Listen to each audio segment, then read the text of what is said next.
Doğru efendim. En az 5 dönüm olacak şekilde planlandı. Yine sonbaharda uygulanıyor, şu an başladı. Bunların tamamıyla çiftçinin 607 bin lira katkısıyla toplamda 4 milyon 150 bin lira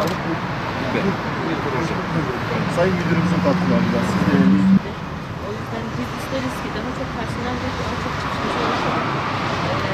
İnşallah daha iyi olacak. İnşallah sizlerin destekleriyle müdürümüz, müdürlerimiz, ilçe müdürlerimizle beraber, çiftçilerimizle beraber, yönetim kurulu üyelerimizle beraber daha iyi olur.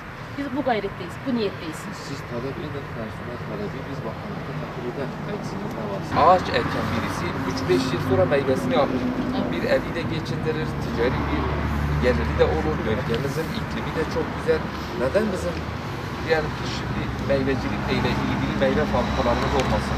7 kalemde ilimizin çiftçilerine tarım yapan, ziraat işiyle uğraşan hibe tohum olsun, destekler olsun, ceviz bağı olsun, ceviz fidanlarının ve tohumunun kuru fasulye olsun, yem bitkileri olsun, aşılama olsun, hayvancılıkla alakalı hibe desteğin 4 milyona yakın bir desteğin programı yapıldığı, çiftçilerimize dağıtıldığı bir etkinlikteyiz bugün.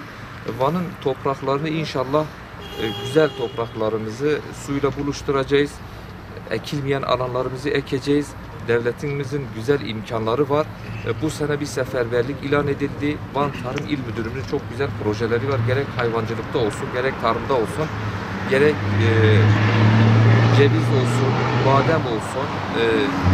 İnşallah bunlarla ilgili güzel çalışmalar var ve desteklerimiz %50'den %75'e kadar devlet destekleri veriyor. Az bir miktarı %25'i çiftçilerimizin cebinden çıkıyor.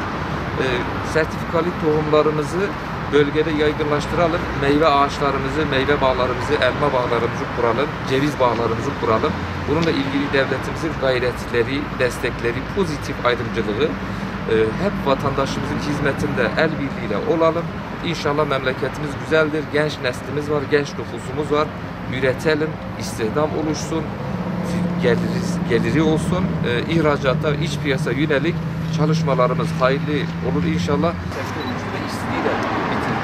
Yani sayısı bu bölgede de olur. Elmamız çok güzel, armutumuz çok güzel, çok güzel bitkilerimiz var. İnşallah sizin bu gayretinizle köyde model bir tarlanız olur. İnşallah. Ve diğer bütün akrabalar da inşallah gelir. İnşallah. Kademe, ikinci ve üçüncü kademeleri saf kademeler. Yani en pahalı ve en kaliteli ürünler.